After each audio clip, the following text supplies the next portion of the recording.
Minggu ke-16 tahun A. Kesabaran menunjang pengharapan kita. Bapak, Ibu, saudara-saudariku yang terkasih, apa kabar hari ini?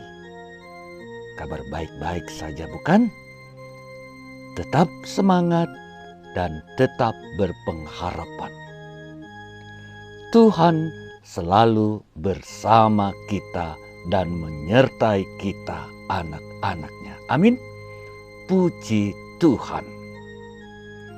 Nah, Bapak Ibu, saudara-saudariku yang terkasih, setelah memberikan wejangan-wejangan bahwa murid-murid akan mengalami penolakan dan mereka menderita, dipenjarakan, diadili, bahkan dibunuh, Yesus meneguhkan mereka.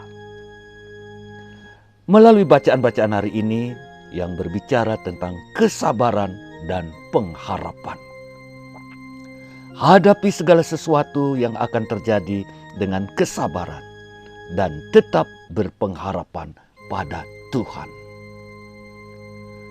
Menghadapi kesulitan, tantangan, kerap kali kita berkata dalam hati, mengapa Tuhan membiarkan penderitaan menimpa kita? Mengapa Tuhan tidak menolong? Menjawab persoalan-persoalan seperti ini, Yesus memberikan beberapa perumpamaan supaya kita buka hati, buka mata, dan berani menghadapinya dengan sabar. Perumpamaan benih baik dan benih yang jahat.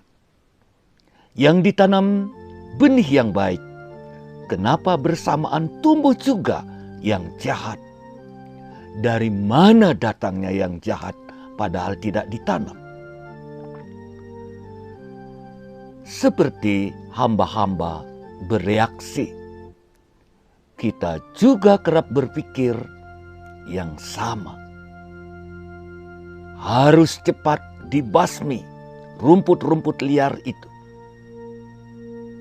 Jawaban Yesus mengejutkan kita. Jangan cabut. Biarkan tumbuh bareng. Hindari risiko yang lebih parah lagi. Bila kita cabut rumput liarnya, jangan-jangan gandum juga tercabut. Biarkan mereka tumbuh bersama.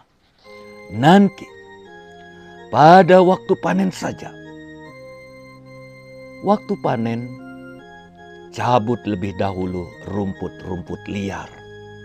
Kumpulkan, lalu dibuang dan dibakar.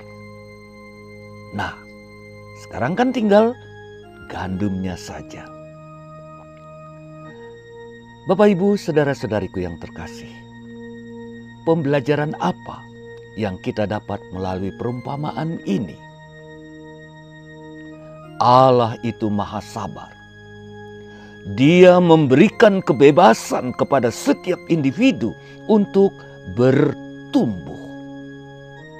Tuhan memberikan kebebasan kepada setiap kita. Rasanya sulit memahami pikiran dan tindakan Allah. Memang apa yang kita pikirkan, apa yang kita lakukan tidak sama dengan pikiran Allah. Kita yang harus mengikuti apa yang menjadi pikiran dan kehendak Allah. Nah, Bapak, Ibu, saudara-saudariku yang terkasih, setiap orang selalu ada kesempatan untuk bertobat. Setiap orang bisa berubah, bertobat. Mari kita baca Ezra 33 ayat 11. Tuhan tidak senang dengan kematian orang-orang berdosa, orang-orang jahat. Yang Dia harapkan orang jahat akan bertobat. Tuhan memberikan kepada setiap orang kesempatan untuk bertobat. Melihat saudara-saudari yang melakukan kejahatan, jangan langsung dihukum. Kita berharap bersama Tuhan supaya mereka bertobat. Mari kita lihat bacaan-bacaan pendukung. Bacaan pertama yang kita dengarkan membantu kita untuk memahami Injil hari ini. Meski Tuhan itu penuh kekuatan dan berkuasa, namun Allah tidak menggunakan kuasanya untuk menghukum manusia. Tuhan tetap mencintai kita walau manusia jahat.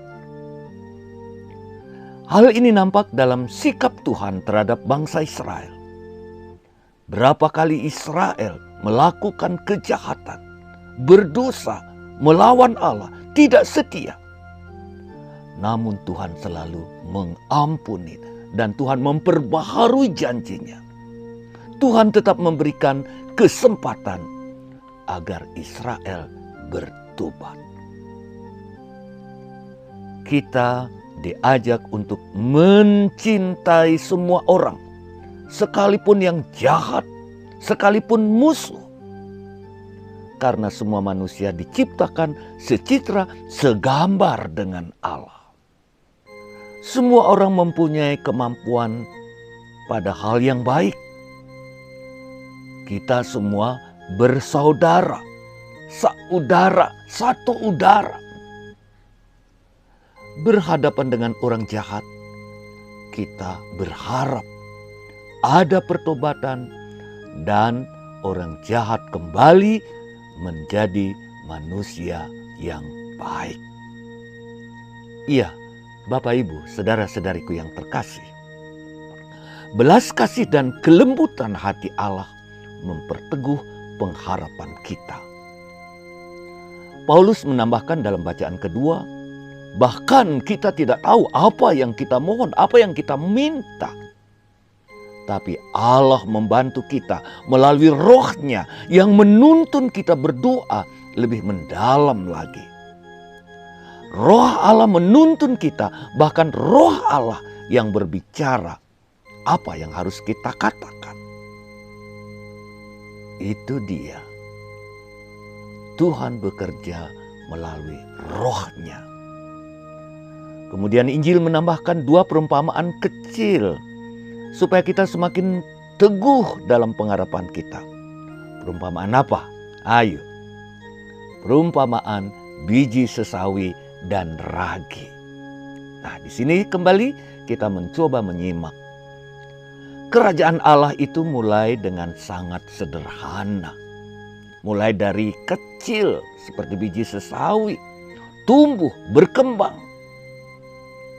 Bukankah yang besar itu selalu mulai dari hal-hal yang kecil dan sederhana? Kita berharap memulai sesuatu dari yang kecil, sederhana, dan berkembang jadi besar. Itu luar biasa. Biji sesawi yang sangat kecil pelan-pelan tumbuh menjadi besar. Bahkan burung-burung pun hinggap di ranting-rantingnya. Melalui perumpamaan ragi, Yesus menunjukkan kepada kita bahwa kerajaan Allah itu bertumbuh dan berkembang secara tersembunyi, tidak kelihatan. Ragi setelah dicampur dalam adonan kan tidak kelihatan. Namun hasilnya menakjubkan, luar biasa. Begitulah kerajaan Allah meski tidak kelihatan. Seperti ragi yang mempermentasi adonan, yang membuat adonan menjadi roti yang besar, banyak, dan enak. Mengembang, bukan dari tepung yang sedikit, karena ada ragi, mengembang. Begitulah kerajaan Allah yang tidak kita lihat, namun Dia menggerakkan hidup kita. Nah, Bapak Ibu, saudara-saudariku yang terkasih, melalui ketiga perumpamaan ini, Yesus mengundang kita untuk bersabar dan berpengharapan. Bila kesulitan, tantangan, penderitaan yang kita hadapi dalam hidup kita, bukankah tantangan membuat kita dewasa? Bukankah seperti obat-obatan, misalnya kinin, pahit sekali, tetapi ketika kita meminumnya membuat kita sembuh. Iya, coba simak surat Yakobus 1, 2-4 apa yang dikatakan. Saudara-saudari, anggaplah sebagai suatu kebahagiaan kalau kamu diuji, kalau kamu menderita, mengalami berbagai macam cobaan, dengan berbagai godaan, kesulitan, dan derita. Sebab kamu tahu bahwa ujian, penderitaan, godaan terhadap imanmu itu akan menghasilkan ketekunan. Ketekunan menumbuhkan pengharapan.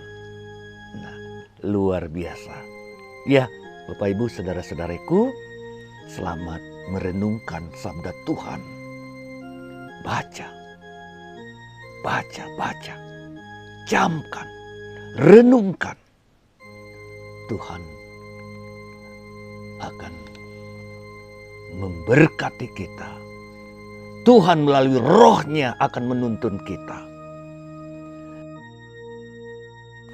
Salam dari saya, Pater Agus Inyoman Murtike, SPD. Terima kasih dan semoga kita semua diberkati. Amin.